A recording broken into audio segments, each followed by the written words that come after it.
Bon les gars, ça filme. On se retrouve aujourd'hui pour essayer sur YouTube la nouvelle Royal Enfield Himalayan 450 cm3 de chez Tendance Roadster. Donc je vous mets Instagram et je vous mets également le site internet en description. Mais le contact.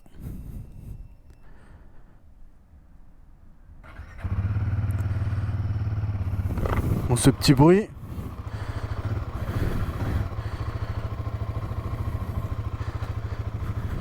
Première. Et allez, on est parti. Donc la concession elle est à Levallois-Perret. Le neutre se trouve assez facilement. Donc aujourd'hui dans la vidéo, donc bien entendu, je te le redis encore et encore, tu peux liker la vidéo. Tu peux partager, surtout t'abonner à la chaîne. Et donc sur cette vidéo, alors c'est une vidéo qui va être très rapide parce que j'ai la moto que pour une vingtaine de minutes. Donc on va faire juste un tout petit tour. Bien entendu, on va pas l'essayer en off-road. Et je vais pas spécialement te parler des specs ou quoi que ce soit. Ça va être plus du ressenti, savoir si elle est facile à prendre en main.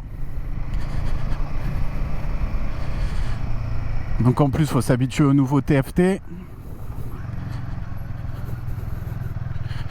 Pneu neuf, la machine est en rodage. Donc pour le moment, je dois dire que c'est assez simple. Les commodos se trouvent assez facilement. Le neutre aussi. Alors je sens que le poids il est quand même assez haut. Donc le réservoir est pas plein pour le coup.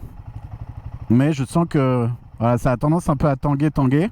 La commande d'embrayage elle est plutôt assez souple.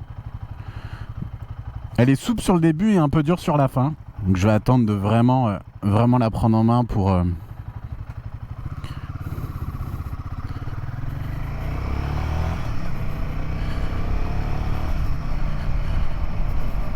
vraiment vous donner un avis un petit peu plus précis. En tout cas, la sélection des vitesses se fait facilement. Le point neutre, il se trouve... il n'y a même pas besoin d'y réfléchir. Dans les rétros, on y voit plutôt pas mal. Les rétros en forme d'oreille de Mickey. On va voir justement sur le tableau de bord là, qui est là en TFT, si au soleil, il y a des reflets ou pas. Pour le moment, j'en ai pas du tout, mais bon, là, je suis à l'ombre. Alors, quand on passe la première, on l'entend pas spécialement s'enclencher.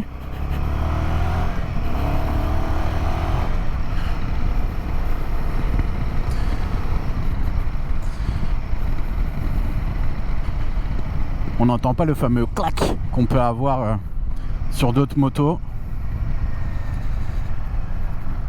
Par contre, je trouve que la boîte, elle est super bien étagée. On sent bien que la vitesse elle passe à chaque fois. On a bien le clac mécanique. Juste pour la première, où j'avoue que je le sens pas trop. Et le point de patinage au niveau de l'embrayage, il est assez loin. Par exemple, là j'ai passé la première, je l'ai même pas senti. Et moi j'avoue que j'aime bien entendre le fameux clac quand elle passe. Ouais, point de patinage, il est assez loin.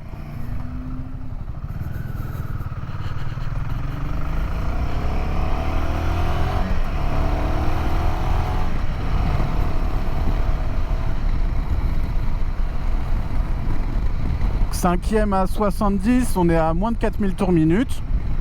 Alors ça sera principalement de la ville que je vais faire, vous vous en doutez.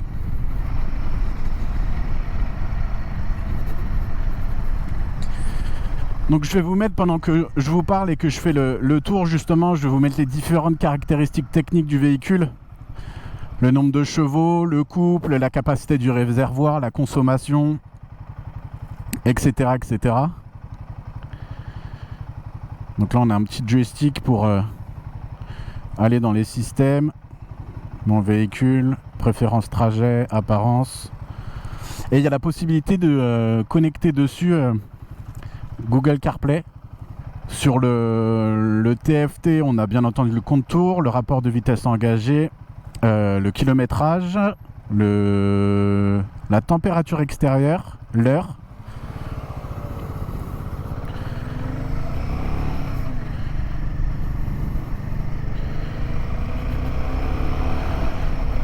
Et on sent jusqu'à 4000 tours minute, il ne se passe pas grand chose. Donc là par exemple je suis à 54 km/h en quatrième, je suis à 3005. On sent qu'il n'y a pas grand chose. Et dès que ça dépasse les 4000, après en rodage je ne vais pas nécessairement monter au-dessus, mais on sent que en fait c'est là que les chevaux et le couple se situent. Et ouais, le point de patinage de la première est très loin sur la course du levier. Donc pour les personnes qui ont des petites mains, en plus le levier n'est pas réglable. Donc pour les personnes qui ont des petites mains, ça sera peut-être un petit peu compliqué de venir saisir complètement ou avoir un bon lâcher d'embrayage. Donc sur les commodos, on a le contact qui se fait ici, donc coupe-circuit, le bouton ici pour entrer dans les menus. Derrière, on a le warning qui est juste là.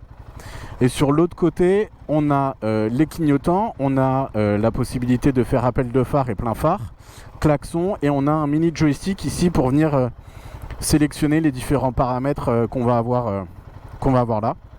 On a un accélérateur électronique, donc qui ne passe pas par câble. Et je crois qu'il y a deux modes de conduite, un éco et un normal. Bien entendu, je suis sur le normal.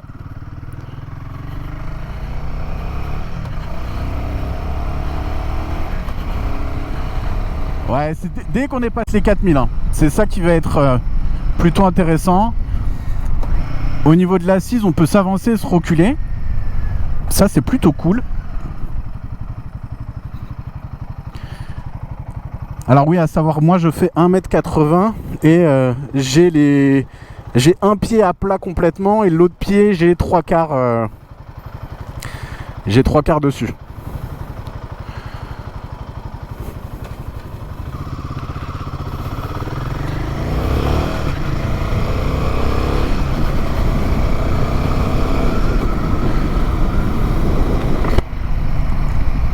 Alors où est-ce qu'on va se mettre ?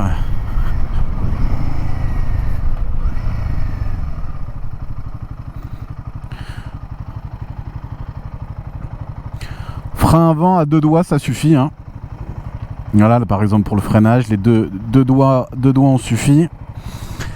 Ce que je vais faire un petit tour du rond-point. Je vais aller me poser sur une place et je vais vous la filmer en statique. Et comme ça me servira aussi de faire ma petite miniature. Je sais que d'office, elle a jante à l'avant en 21. Je crois qu'à l'arrière, c'est 17. Je crois qu'à l'arrière, c'est 17. Ils n'ont pas fait 21-18.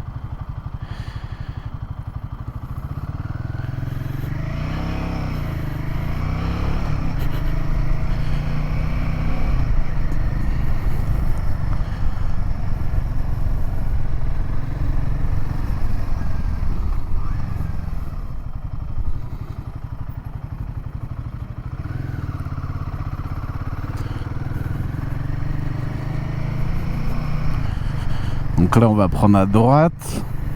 Alors dans les rétros on y voit super bien, il vibre pas.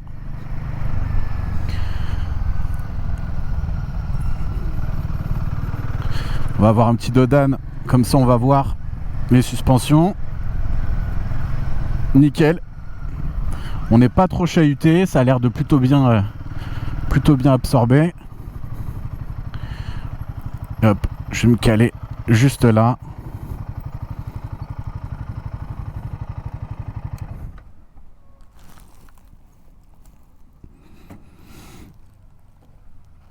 Alors,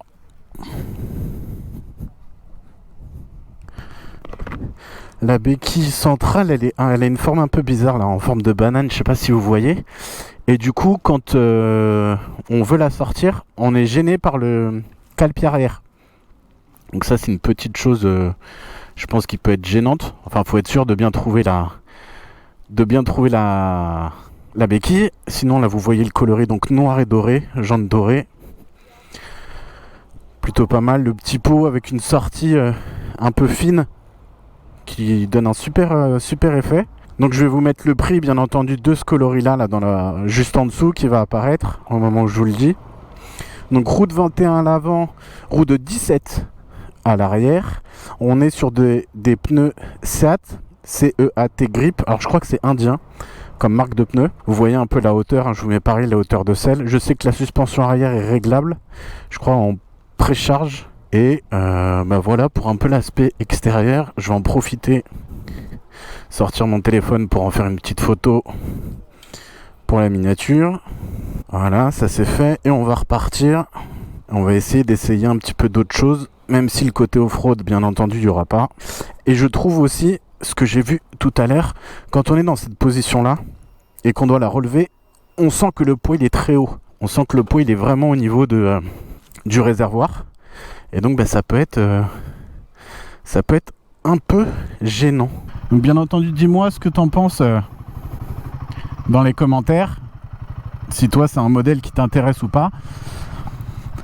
Alors moi justement, comme vous le savez, j'ai un Forza 750 et j'aimerais me trouver un petit trail, 450 cm3. Par exemple, il y a la MT 450 de CF Moto qui me parle pas mal, que j'aimerais bien essayer. Il y a celle-ci qui m'intéresse, il y a la nouvelle KTM 450 normalement qui devrait sortir, qui va m'intéresser aussi. Parce que j'ai un peu envie de me mettre en off-road et je me dis que ça peut être pas mal d'essayer ce genre de moto, justement pour avoir un petit aperçu de ce qui pourrait être intéressant. Je vais passer tout droit, comme ça il y aura plusieurs dodanes et ça va permettre justement de voir un peu les suspensions. Et toujours cette histoire de pas sentir la première, ça fait bizarre, hein. Après elle est plutôt maniable, changement de cap. Donc c'est un tout nouveau châssis, tout nouveau moteur.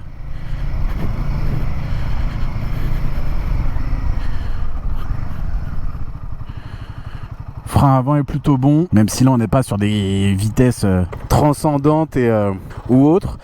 Alors là, juste ici, il y a un USB type C qui est super bien intégré, on le voit pas spécialement, donc ça c'est cool. Comme ça on peut avoir son téléphone là avec le quad lock et on a la possibilité de le brancher directement. Donc ça c'est plutôt cool, donc c'est plutôt intéressant, ouais.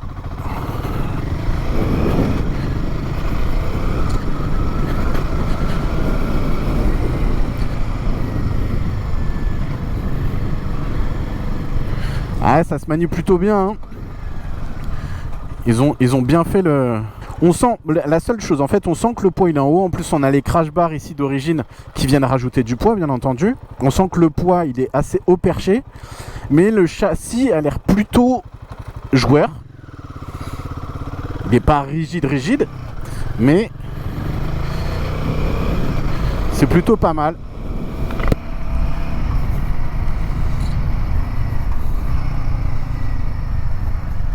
Ouais, les dodanes par contre c'est magnifique, la suspension avant elle est vraiment cool. Donc elle doit être réglée assez souple. Et franchement je coupe quasiment pas le... Je suis sur un filet de gaz dessus, regardez, je suis à 45, bam bam, ça passe tout seul. Alors ça c'est vraiment génial. C'est sûr que ça change du Forza et des suspensions avant qui sont plutôt rigides.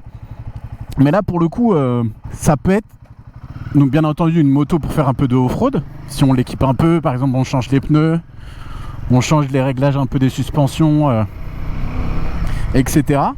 Mais là par exemple je me mets debout.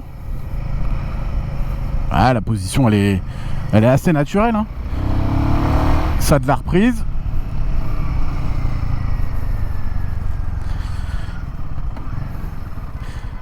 Pour le moment très satisfait. Et donc elle fait une quarantaine de chevaux, je crois. C'est 40 ou 42 pour 40 Nm de couple. Sachant que la première version était à 24 chevaux. Donc quand je l'avais essayé sur mon autre chaîne, j'avais trouvé que justement elle manquait un peu de peps et qu'elle n'était pas foudroyante. Elle avait plein de choses qui étaient positives sur plein de plans. Le châssis était plutôt bon, plutôt intéressant. La partie cycle également, les suspensions ça allait. De toute façon les mecs en Inde ils s'en servent pour aller sur l'Himalaya, donc forcément c'est plutôt intéressant. Et là pour le coup celle-ci c'est comme s'ils avaient écouté ma vidéo et qu'ils avaient fait des mises à jour un petit peu dessus quoi. Donc c'est vraiment intéressant. Le moteur a l'air plaisant, assez linéaire bien entendu. On reste sur un 450 cm3. Mais pour le coup, quand on ouvre, il a de la reprise. Et en plus, la moto est en rodage, donc j'ai pas la possibilité d'aller chercher les 6000 tours ou autre. Le compteur va jusqu'à 9000. Pour l'interfile, c'est juste génial comme moto. Donc honnêtement, pour une daily, même ça pourrait être très intéressant. Je crois que le budget, il est aux alentours des 7000 €. De toute façon, je vous l'ai mis dans la vidéo. Et non, pour le coup, on sent que les finitions, elles sont très bien faites. Alors, c'est pas du niveau de Triumph. On est d'accord. Mais pour le coup, ça a son charme. Ça fait un peu rustique. C'est ça qui est intéressant. Allez, on va faire un petit tour sur l'île de la Jatte.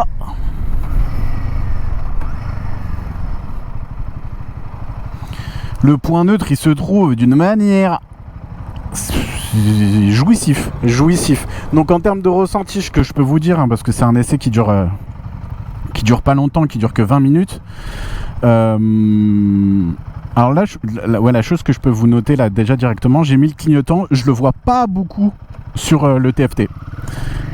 En termes de luminosité, je sais pas s'il y a des réglages qui peuvent permettre de régler ça, mais donc là pareil on va voir, je vais monter sur ce Dodan. Bon, franchement, ça fait le taf. On se met en 5e à 50, on est à moins de 3000 tours minute, ça broute pas du tout. Boîte 6, on se met en 6e, 45, ça tapote un peu. On est juste au-dessus des 2000 tours. Donc aussi, il faut pas trop lui en demander, mais c'est très bien. Et donc en termes de ressenti, prise en main sur 20 minutes, c'est une moto qui, moi, me fait un peu penser à une Honda dans le côté, en fait, on a l'impression de toujours l'avoir eu, de la connaître déjà plus ou moins par cœur. Les Komodo se trouvent assez rapidement. Après, comme vous avez vu, il n'y a pas 100 000 choses dessus. Faire une petite accélération. Ouais, elle est intéressante. Il y a moyen de se faire plaisir.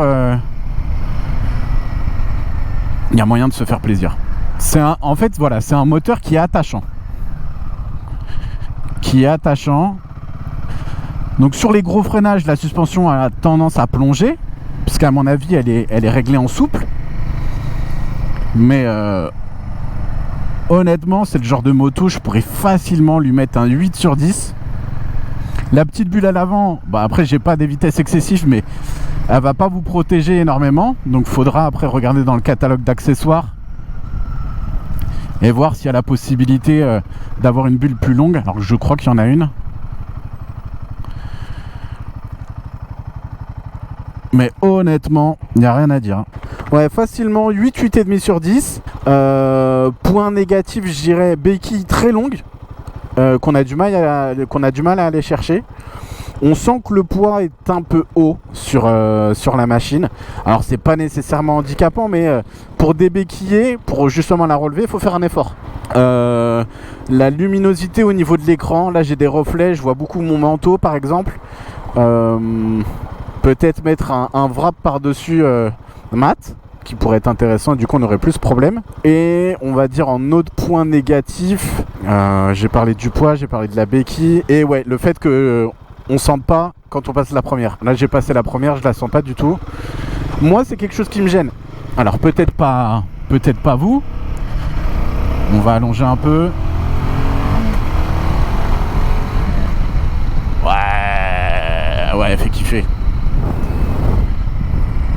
elle fait kiffer.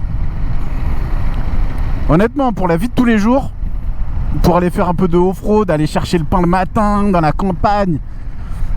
Ouais, vrai kiff. Vrai kiff, très plaisante. Elle est plutôt maniable. Enfin, moi en tout cas, je trouve. Forcément, il y a un empattement qui est assez long avec la route 21 à l'avant. Mais en plus, on est sur un noir pailleté qui est vraiment très beau là au soleil. Non, pour le coup, elle marque de gros points et elle va faire oublier l'ancienne génération. Ça, c'est sûr et certain. Ouais, c'est fluide, c'est coulé, c'est 5e à 60 km/h. Ouais, on cruise. Donc ça, c'est très bien, très plaisant. Enfin, moi en tout cas, j'aime beaucoup. Et là, encore une fois, hein, je l'ai déjà dit dans d'autres vidéos, mais pour moi, cette cylindrée là et ce nombre de chevaux là, bah déjà, c'est accessible à tout le monde.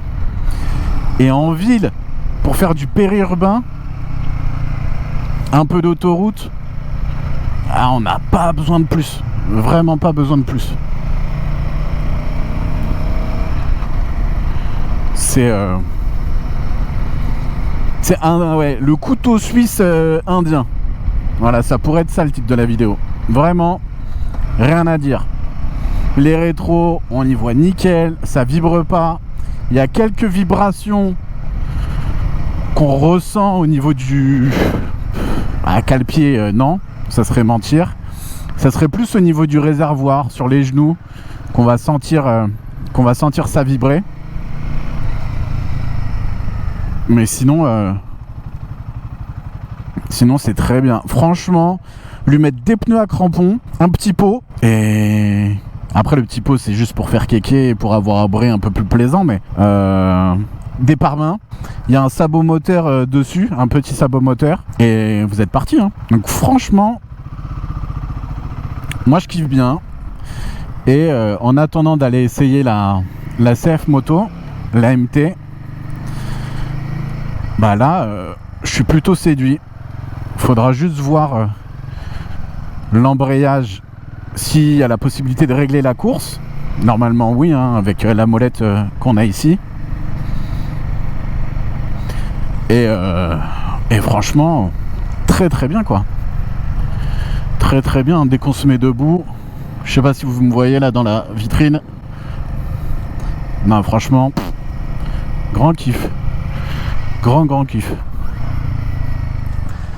J'ai envie de dire bravo Royal Enfield. Ils ont écouté un peu le marché occidental et nickel, rien à dire. Après les petits défauts que je vous ai cités, c'est des défauts. La béquille en vrai, ça c'est pas très grave. Au pire, au lieu de mettre la latérale, vous mettez la centrale. Oui, parce qu'il y a une centrale aussi dessus, donc ça c'est bien quand vous devez faire... si jamais vous devez réparer la roue arrière ou entretien kitchen, etc. Bah ça c'est tout simplement parfait. Donc la béquille en soi c'est un point négatif, mais c'est pas très grave. Le poids, bah après le poids on s'habitue, hein. Après moi je suis sur un scooter qui pèse 235 kg, donc le poids j'ai l'habitude, mais là en fait on sent qu'il est vraiment haut. Moi sur le scooter il est plutôt bas, et en fait ouais, la chose qui me gênerait le plus c'est le passage de la première où j'ai pas le claque mécanique qui me gêne.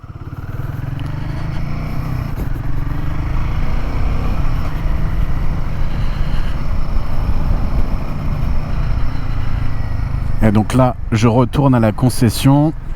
On a terminé notre essai. Je devais la ramener il y a 5 minutes déjà. En tout cas, merci à eux, merci à Tendance Roster. Donc n'hésitez pas à aller les follow sur Instagram, aller sur leur site internet. Vous pouvez aller essayer ce véhicule-là. N'hésitez pas à liker cette vidéo, la partager, la commenter. Mais ça, vous le faites de ouf. Et vous abonner à la chaîne. Hein. Moi, c'est ce qui me permet de pouvoir faire après des partenariats justement avec différentes concessions pour aller essayer les véhicules. Donc j'ai envie de dire, vous pouvez y aller les yeux fermés sur ce véhicule là. Si vous avez envie de... Si vous avez permis A2, parce que bien entendu elle est homologuée A2, elle est même A2 par native, c'est à dire qu'il n'y a pas besoin de la brider. Vous cherchez votre première moto, vous êtes attiré un peu par le trail, vous voulez de temps en temps aller un peu en forêt ou dans la campagne, vous amuser, parce que je suis sûr qu'on peut faire le con avec. honnêtement, vous pouvez y aller les yeux fermés. Royal Enfield, c'est très fiable. Il n'y a rien à dire. J'ai un ami, moi, qui a une Royal Enfield. Elle a 50 000 km. Il lui a mis, je crois, 30 000 km en 1 an et demi. Il n'y a rien à dire. Rien à dire. Donc voilà. N'hésitez pas donc à liker, etc. Alors, ce que je peux vous dire en plus. Donc, en fait, ce qui paraît lourd, c'est lorsqu'on doit la redresser. Ou ça, c'est plutôt... on sent que le poids, il est haut perché. Après, pour le coup, en termes de maniabilité, c'est vraiment très plaisant, très cool. Enfin, moi, j'aime beaucoup. Et puis, le coloris, il est très beau. Comme vous voyez, il y a le sabot moteur là qui est juste là. On a les protège fourches aussi également. Et vous voyez, en fait, c'est vraiment cette forme de béquille qui fait que la moto est beaucoup penchée. Après, par rapport à ça, nickel, hein, rien à dire. Rien à dire. Et nous, on se retrouve très très vite pour une nouvelle vidéo, certainement un nouvel essai. Et moi je vous dis à très bientôt. Ciao ciao tout le monde.